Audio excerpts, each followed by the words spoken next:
What does your financial personality say about you? I'm about to reveal the good, the bad, and the ugly.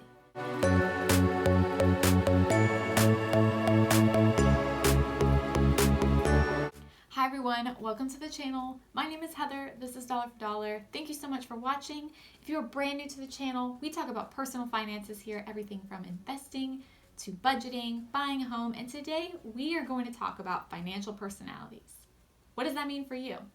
Well, let's just break it down into three basic buckets. Most of us are going to have a tendency to fall into one of three categories, right? We're either going to be spenders, savers, or givers. Now, spenders and givers kind of go hand in hand, but they are different. So that is why I'm breaking them down into three buckets today. So a lot of you are already going to know just by understanding your behavior where you tend to fall, right? You tend to be a saver, you tend to be a spender or a giver. So let's talk about the good and the bad and what you need to know if you don't actually know for sure which one you are. So let's start with the basics. How do you figure out your financial personality? I'm going to ask you two basic questions, and if you can answer these questions, that is going to tell you right then and there, for the most part, which one you are. 1. Ask yourself this question. Do I have $1,000 or more set aside for an emergency? All right? If the answer is yes, write that down. If the answer is no, write that down too. And number 2, I also want you to ask yourself this basic question.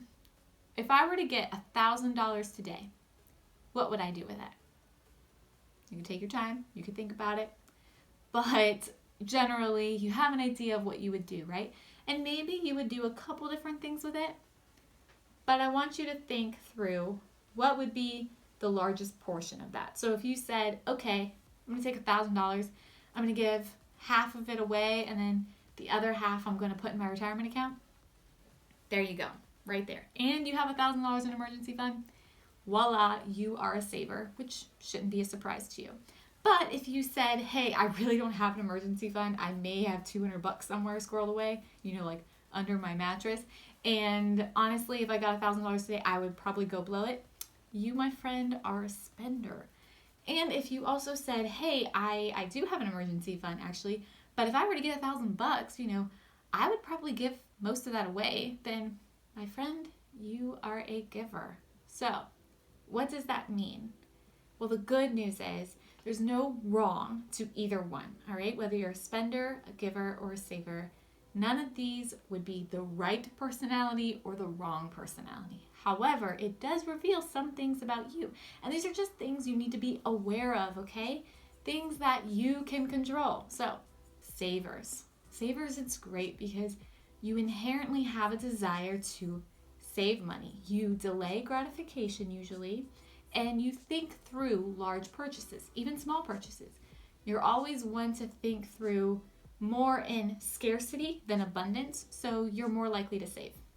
On the flip side, if you are a spender, you're more likely to think in the opposite manner. You're more likely to think in abundance. I have tons of stuff. I can spend it how I want. I've earned it. You usually struggle with delayed gratification, and you are more likely to enjoy instant gratification, whether it's small purchases, in the checkout line, and you're like, oh, I really want that. I'm going to buy that. Or I have the money. I'm going to do it. That would tend to be you. And if you are a giver, also a great thing to have in your, financial tool belt is the ability to give away money, okay? So when you get something, you tend to say to yourself, I have plenty. I have more than I need. I want to give it to somebody else. I want to bless somebody in their life. Or, we purposefully set aside 10% of our income to tithe. And then, maybe I spend 10% somewhere else over here. And I also really enjoy volunteering. Like, you tend to give. You give in money, but you also give in your time. So that tends to be your financial personality. Okay, so now that you know your financial personality, just understand that across the board, you need to have balance, okay? And I'm not saying it has to be, a third here, a third here, a third here. What I'm saying is that you need to be doing a little bit of each, okay? So if you are naturally a saver and you think more in scarcity, you need to also be okay with releasing money.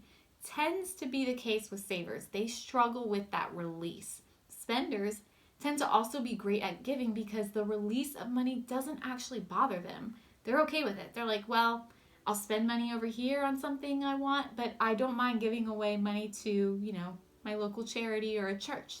Doesn't faze them. Whereas savers tend to struggle with those two areas. So as you can see, it's not really beneficial to necessarily always be one or the other. Now, in my household, I think as a general rule, I am more of a saver and my husband is more of a spender. However, he has curbed his spending.